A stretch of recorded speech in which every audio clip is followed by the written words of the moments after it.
കാണാം. വീഡിയോ ഉണ്ടപ്പോൾ മുങ്ങി. ഞങ്ങൾക്ക് എല്ലാവർക്കും ഇഷ്ടപ്പെട്ട സിനി ആൻറ്റി. പിന്നെ ഇത് ബീൻ ആൻറ്റി. ഫുഡ് എങ്ങനെ ഉണ്ടായിരുന്നു പറു? ചിക്കനൊക്കെ ഉണ്ടായതുകൊണ്ടാണ് കണ്ടുപിടിച്ച് കള്ളി. വ്ളോഗെടുപ്പിനെ പറ്റി എന്താണ് അഭിപ്രായം?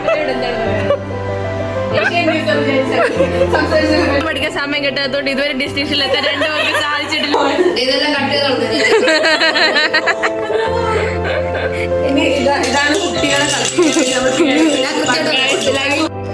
ടെറസിന്റെ ഒരു സൈഡാണ് നമ്മൾ വാങ്ങുന്നത്. ഈ സൈഡ്